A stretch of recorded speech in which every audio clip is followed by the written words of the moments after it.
बोली मुस्काई भवानी, उचित कहे हूँ मुनिवर विज्ञानी। तुम्हारे जान का मुँह जारा, अब लग शंभु रहे सभी कारा। यह सुनकर पार्वती जी मुस्कुराकर बोली, हे मुनिवरों, आपने उचित ही कहा। आपकी समझ में शिवजी ने कामदेव को अब जलाया है, यानी अब तक वे विकार युक्त ही रहे। हमरे जान सदा शिव जोगी, अज अनवद्य अकाम अभोगी। जो मैं शिव से ये अस जानी, प्रीत समेत कर्म मन बानी। किंतु मेरी समझ में तो शिवजी सदा से ही योगी, अजन्मा, अनित्य, काम रहित और भोगहीन है।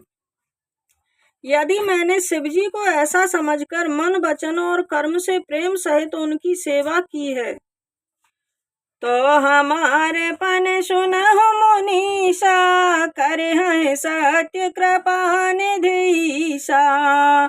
तुम जो कहा हर जा रे मारा, सोयत बड़े अविवेक तुम्हारा। तो वे कृपा निधान भगवान मेरी प्रतिज्ञा को सत्य करेंगे। आपने जो यह कहा कि शिवजी ने कामदेव को भस्म कर दिया, यह आपका अज्ञान है। तात अनल कर सहज स्वभाव, हिम्मत निकट जाए नहीं काऊ। गए समीप सो अवश्य न साई, अस मन्मथ महेश की नाई। हे तात, अग्नि का तो यह सहज स्वभाव ही है कि पाला उसके समीप कभी जा नहीं सकता और जाने पर अवश्य नष्ट हो जाता है। महादेव जी और कामदेव के संबंध में भी यही बात समझनी चाहिए। हर्षे मुनि वचन सुने, देख प्रीत विश्वास। चले भवानी है नाई सिर, गए हिमाचल पास। मंगल भवन अमंगल हारी, द्रवहु सुध सुरत अजुर बिहारी।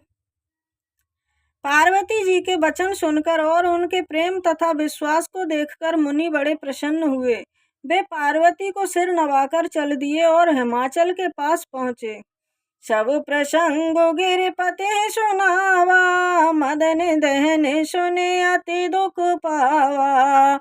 बहुर कहे रति कर वरदाना, सुने हिमवंत बहुत सुख माना।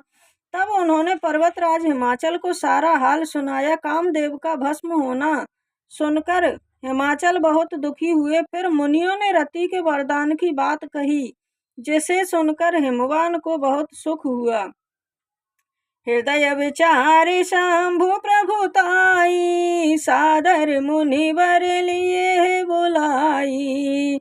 सुदिन सुनक तुष सुघरी सोचाई, बेग वेद विधि लगन धराई।